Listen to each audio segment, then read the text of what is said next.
ang Republic Act number 4566 ay naging bulok na batas na ginagamit sa pansariling interes.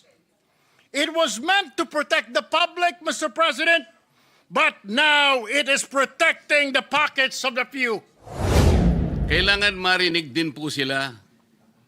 Hindi naman po kung halimbawa nakakita tayo ng ilang kamatis na bulok na nandun po sa isang tiklis, ay masisiraan na po yung buong figura ng construction industry in this country. The Palawan and Davao City, no other, and the Republic of the Philippines, no other than Senator Erwin Tulfo to take advantage of the privileged hour, Mr. President. Senator Erwin Tulfo is recognized. Thank you, Majority Leader. Mr. President, distinguished colleagues, I rise today on a matter of personal and collective privilege, not just with concern, but with outrage. Outrage, Mr. President, over a law that was meant to regulate the construction industry, but has now been twisted into a weapon of abuse, greed, and corruption. Ang tinutukoy ko po ay itong Republic Act number 4566 o ang Contractors License Law. At sa ilalim ng batas na nag-amyenda dito ay ang Philippine Contractors Accreditation Board o PCAB na siyang nagbabantay, nangangasiwa at nagre-regulate sa industriya ng lahat ng konstruksyon sa Pilipinas. Maganda po ang batas na ito, maganda po ang layunin, Ginoong Pangulo. Ngunit may malaki pong problema. Ayon kasi sa nasabing batas, kailangang lahat ng mga miyembro ng PCAB ay may 10 taon o higit pang karanasan sa pangungontrata. Now, Mr. President, I ask you in this chamber, how can contractors regulate themselves? How can we expect impartiality when those who sit in judgment are the very same people who compete for and corner government projects worth billions of pesos? This is not regulation, Mr. President. This is what you call state-sanctioned conflict of interest, and it directly violates Republic Act number 6713 or the Code of Conduct and Ethical Standards for Public Officials and Employees. And true enough, Mr. President, reports are out that some board members, supposedly watchdogs of the industry, have themselves bagged massive flood control projects like Engineer Ernie Bagao, a PCAB board member and owner of the EGB Construction Corporation. This construction company, according to President Marcos, bagged 7.7 billion pesos worth of flood control projects from 2022 to 2025. And these projects are not only tainted with allegations of overpricing and substandard work, but some are outright ghost projects. EGB Construction Corporation reportedly also owns Wow Builders, who is said to be behind several ghost projects in Bulacan, Mr. President. Ang isa pang opisyal ng PCAB na si Engineer Arthur Escalante ay nabanggit din ni Senador Ping Lacson na nakakuha ng malalaking kontrata sa pamahalaan.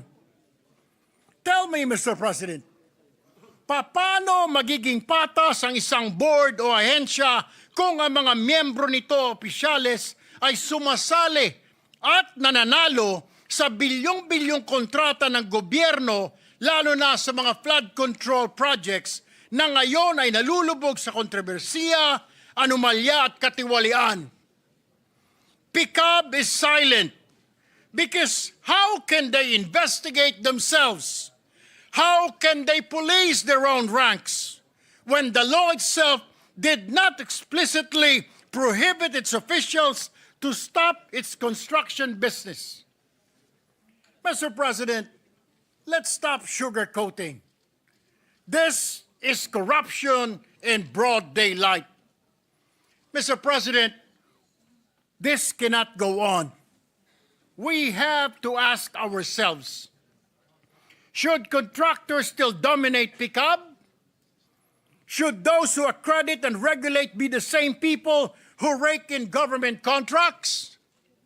Should we impose a total ban on PICAB members and their companies from bidding in public works while in office with a strict cooling off period after?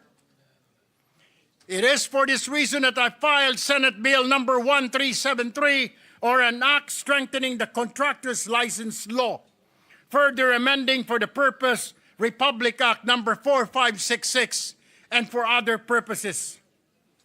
Layunin po ng panukalang batas na ito na higpitan ang regulasyon ng mga lisensya ng mga kontratista.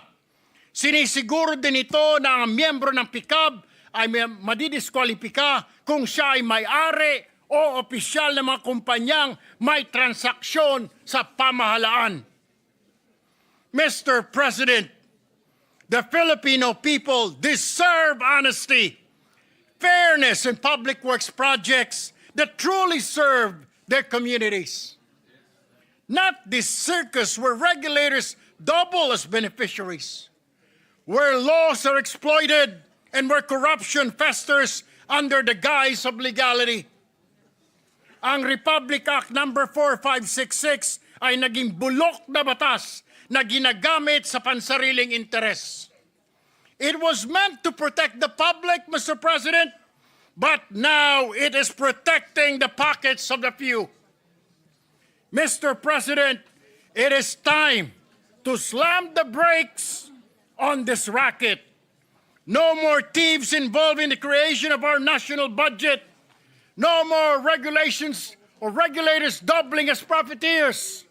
No more flood control projects that serve as cash cows for the few, while millions of Filipinos ay nalulunod at inaadod ng tubig baha.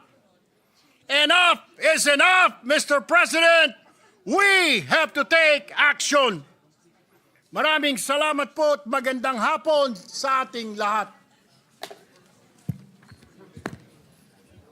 Thank you, Senator Erwin Tulfo. Mr. Chair, Mr. Majority President, Leader. we move to refer the speech of the gentleman to the Committee on Public accountability. Public Accountability in Civil Service, Your Honor, because there is corruption that is being mentioned and malfeasance, misfeasance. So it's usually it's Blue Ribbon Committee first, and then with Civil Service as secondary committee. I so move, Mr. President. All right, any objection? Chair hears none. Motion is approved.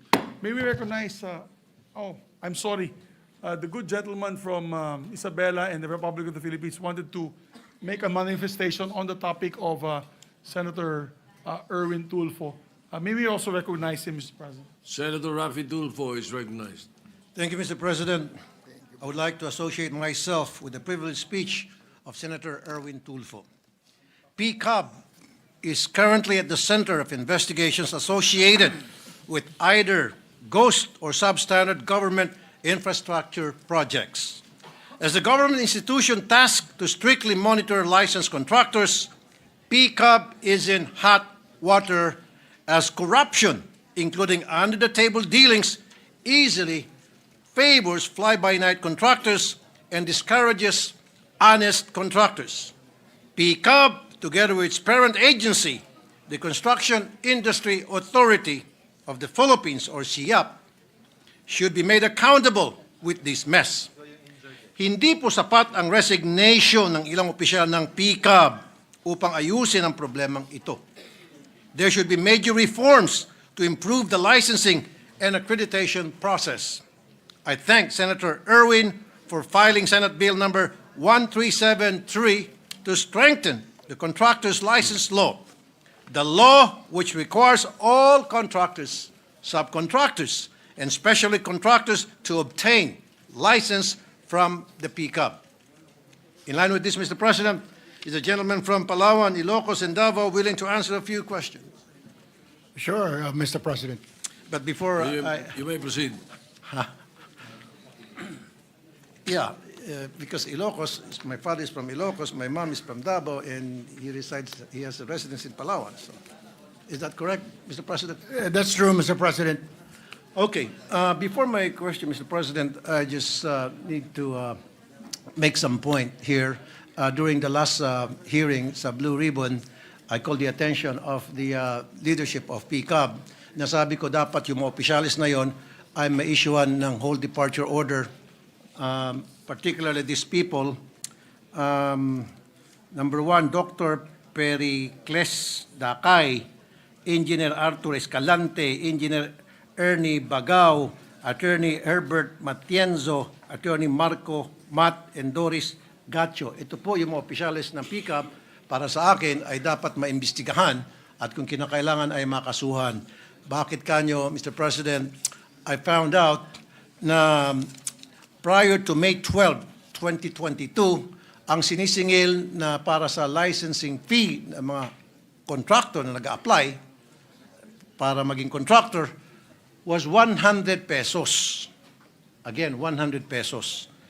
Pero nung May 12, 2022, naging effective yung RA 11711, amending the contractor's license law from 100 pesos, ito ay dapat, ang sinisingil na ay 5,000 pesos. Pero gayon pa man, tuloy-tuloy pa rin ang paniningil nitong mga taga-PCAB ng 100 pesos at sino-shortchange ang government ng 4,900. Ang tanong, saan na pupunta yung 4,900 pesos kada aplikante ng mga contractor? Kaya nag-issue ang Commission on Audit ng report at sinasabing sila ay short ng 258 million pesos. At nung kinausap ko sa nasabing hearing, ito mga taga-PCAB, ang sinabi nila kasi nag-issue sila ng IRR at pinoward kay Presidente bago raw mai-implement yung 5,000 na singil. And I told them, hindi, kasi wala doon sa procedure, sa provision, na dapat magkaroon ng IRR para makasingil ng 5,000, gawing it effective after maipass yung RA 1171, 711. Ang sabi ng Presidente, kasi yun daw ang sabi ng kanilang mga abogado. So sabi ko, yung mga abogado nila siguro ay ob-ob, kailangan na mag-resign dahil hindi nila alam kung ano yung pinanggagawa nila. But anyway, Mr. President, my question to Senator Erwin, ano po ay mga salient features ng SBN 1373? Marami po, Sen. Rafi, Mr. President, ang meron itong Republic Act, or not Republic Act, but SB 1373. Narito po ang ilan dito, ang reorganisasyon po ng PCAB na ang kanilang mga miyembro na 5, chairman plus 4 po na miyembro, ay dapat po mga representante mula sa DPWH, Securities and Exchange Commission, at contracting industry at saka academe or civil society. At alisin na po yung mga kontratista na mga nakaupo po doon. Isa pa po, mas stricto na qualification para sa mga miyembro. Dapat po ang miyembro nito ay natural born Filipino, residente po ng 8 taon dito sa ating bayan, at least 35 years old, na may maganda pong moral character. Disqualification cannot be an owner po, officer or stockholder of a construction company with government transactions. Dapat po wala kung siya po ay may negosyo. If a conflict of interest arises during his tenure, the member must divest interest within 30 days, Mr. President. Isa pa pong feature nito ay ang fixed term of office. Ang chairman at ang mga miyembro ay magsisilbi po ng 3 taon at wala na pong reappointment. Enhanced powers of PCAB. PCAB can now investigate violations motu proprio on its own or upon verified complaints. Ang nangyayari po kasi ngayon, Mr. President, hindi sila nag-iimbestiga dahil paano nila iimbestigahan ang kanilang mga sarili, Mr. President? Ang panghuli po, stronger accountability of contractors. Prescripted period of filing charges extended to 10 years. Yung mga substandard at saka mga ghost projects, dapat po kahit na 10 taon na yan at pwede pong kasuhan. Renewal after revocation of license may only be reissued upon proof, demonstrable financial and operating capacity, full satisfaction of losses, costs, and compliance with condition of revocation. Yan po ang mga salient features po ng naturang Senate bill. Mr. President. Mr. President, I'm looking forward na itong PCAB sa susunod na hearing, either Blue Ribbon o sa public accountability, ay mapatawag lalo itong mga opisyales nila nang sa gayon magsagawa tayo ng malalim na investigasyon hinggil sa mga kalokohan ng mga taong ito. Maraming salamat, Mr. President. Maraming salamat po, Mr. President. Thank you, Senator Rafi. Thank you. Majority Leader. Yeah, may we recognize Senator Marcoleta, Mr. President. Senator Dante Marcoleta is recognized.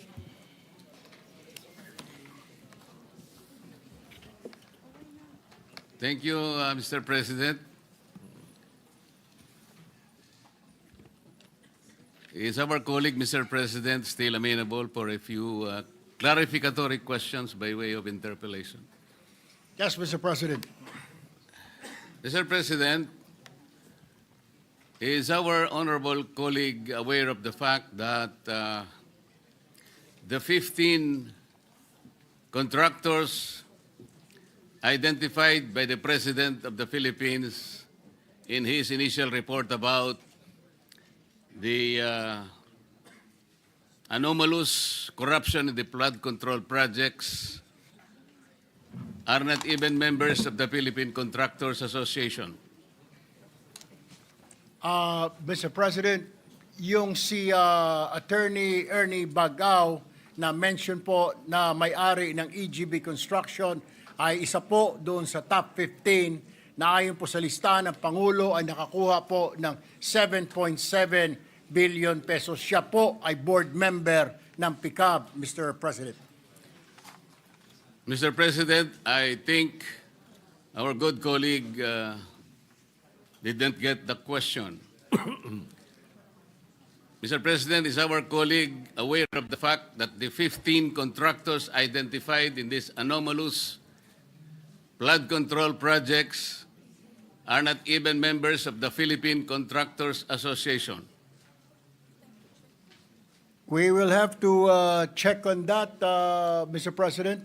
I don't have the list right now, but I can check it and probably give the copy to the gentleman from Pampanga. Mr. President, there is no need for that because this representation knows the fact that these 15 identified contractors are not members of the Philippine Contractors Associations. Why am I asking this question, Mr. President? The Philippine Contractors Association is the primary organization of the most reputable contractors in this country. And I'd like to provide the information that this particular association is singly responsible in the creation of the CIAP. This is the Construction Industry Authority of the Philippines. Before that, Mr. President, the construction is not considered as an industry. It is only a sector. At that time, there was a debate, a national debate, that it is contributory to the gross domestic product of our country. It being a sector, it was not recognized as an industry. But because of the Philippine Contractors Association, it espoused a national consciousness that it is a major industry, one that is constructing the very foundation of our infrastructure. is the one responsible to our skyline. Kaya ko po sinasabi ito, Mr. President, kailangan marinig din po sila. Hindi naman po kung halimbawa nakakita tayo ng ilang kamatis na bulok na nandun po sa isang tiklis, ay masisiraan na po yung buong figura ng construction industry in this country. Napakarami po ng reputable. Ito po, kaya ko po sinasabi, baka po sa pagbanat natin doon sa 15 lang, kung tutuusin ay nasasadlak pa sila sa isang investigasyon na ongoing ngayon sa Blue Ribbon Committee. Sana itingnan natin po yung mga matitibay na haligi ng construction industry na sila po yung nagtayo, sila ang nanguna kung bakit nagkaroon po ng CIAP, ng Philippine Contractors Accreditation Board sa ilalim po ng Department of Trade and Industry.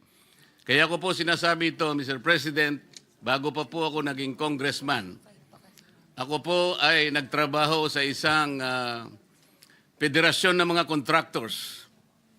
Ang Philippine Contractors po ay isang matibay na haligi at kasama po sa tinatawag na International Federation of Asian and Western Pacific Contractors Association. Ang ibig po sabihin niyan, tayo po'y bahagi ng isang regional, even a global conglomerate of contractors. Sana po ay matingnan din natin yung paraan kung paano na-develop, kung paano naging bahagi ng ating ekonomiya ang Philippine Construction Accreditation Board sa ilalim ng pamamahala ng Construction Industry Authority of the Philippines na ngayon nga po ay nando na po na bahagi ng ating Department of Trade and Industry. Yun lamang po ang aking gustong sabihin by way of manifestation. Salamat, Senator Erwin, sa pagpapahayag mo ng bahaging ito na maaari nating mapag-usapan in terms of legislation. Salamat po. Maraming salamat, Mr. President. Pero I just want to clarify, Mr. President, that my privileged speech was not about the Contractors Association. It was rather centered on the bill that should amend the Philippine Contractors Accreditation Board, Mr. President, not specifically on the Contractors Association, but rather yung pong batas na ginawa pa noong Hunyo 19, 1965, lumang-luma na po at parang hindi na po siya applicable to this day, Mr. President. So yun po yung nais ko pa lamang pong sabihin sa aking pong privileged speech. Maraming salamat po, Mr. President. All right, thank you. Majority Leader. Thank you, Mr. President. Mr. President, we'd like to thank the good gentleman for his privileged speech. And I'd like to reiterate that we include as well the interpellation of Senator Raffy Tulfo and Senator Marcoleta to the referral of the measure or the speech to the Blue Ribbon and the Civil Service Committees. All right, hearing no objection, so referred.